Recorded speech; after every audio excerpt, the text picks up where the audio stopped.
រូសូស្ដីសាមសិទ្ធិអស់នេះគ្រូស្រីរំអាននេះខ្ញុំមានឈ្មោះថាឆៃកៅសុជតាមានអាយុ12ឆ្នាំដែលជាសិស្សពិបាកទី6កនៃសាលាបឋមសិក្សាមីនីវេសាខា5ទល់មុខប្រទេសហោអន្តរជាតិ8នេះឡាយនេះខ្ញុំបច្ចុប្បន្នស្ដីសំឡងរីករាយនៅពេលដែលបានចូលរួមក្នុងកម្មវិធីនិយាយសាធារណៈក្រៅពីរបស់មួយនឹងឆ្លងចឹងថា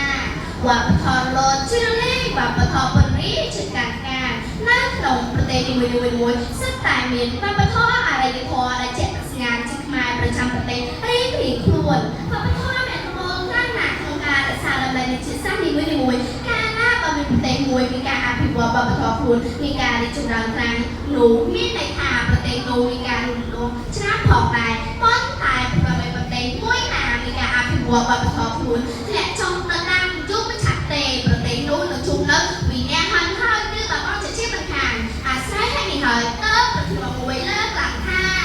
វប្បធម៌លោជ្រលីវប្បធម៌ពន្រីជាការការតើសុភាសិតលើនេះបង្កើនទៅឡើងតែ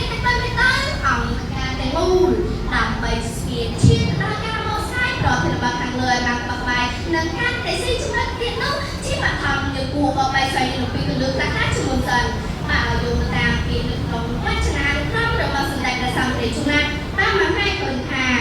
ពីវប្បធម៌មានន័យថាសំដៅដល់ការសាងព្រោះបណ្ដុះវិជ្ជាពីមនុស្សដូចជាទំនៀមទម្លាប់នៃការរស់នៅការគ្រប់ជំនឿការប្រើប្រាស់ភាសានៅក្នុងទឹកជាដើមចំណែកវិជ្ជាមានន័យថាជាសារឬប្រទេសជាតិណាមួយរីឯពាក្យពនរាយមានន័យថាដែលភ្លើងត្រចែកឬមានតែស្មៃរងរឿងចំណែកពាក្យទៀតគឺជាពាក្យខាងការសំដៅដល់ភាពពងពោះ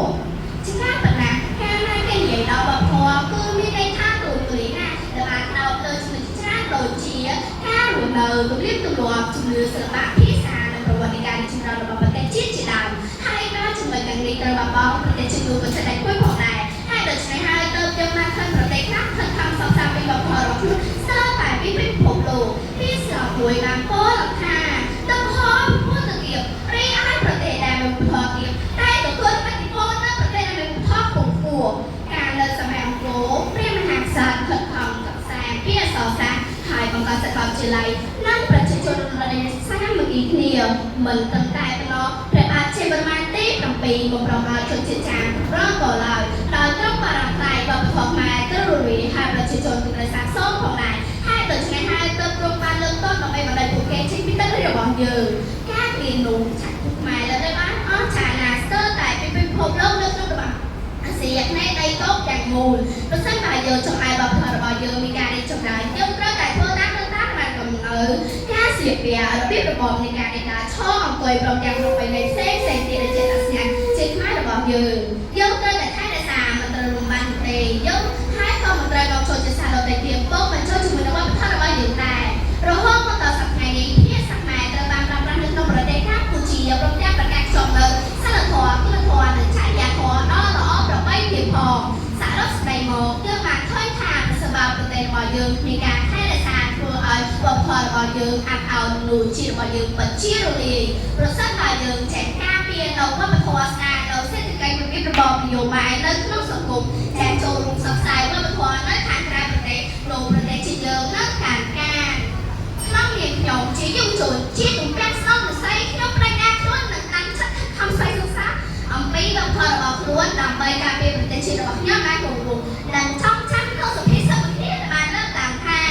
វប្បធម៌លោជ្រលីវប្បធម៌ពន្រីជាការការនៅក្នុងចិត្តចំណៃព្រំបីពេលរហ័សឡើយទីចុងបញ្ចប់នេះខ្ញុំសូមថ្លែងដល់អរគុណដល់អង្គភាពទាំងមូលដែលបានស្ដាប់ការបកស្រាយប្រធានបទរបស់នេះខ្ញុំតាំងពីដើមរហូតដល់ចប់នេះខ្ញុំសូមជូនពរអរគុណមួយជួបតែសេចក្តីសុខសេចក្តីចម្រើនក្នុងពរទាំង4ប្រការគឺអាយុវណ្ណៈសុខៈនិងពលៈកុំបីឃ្លៀងឃ្លាឡើងនេះខ្ញុំសូមអរគុណ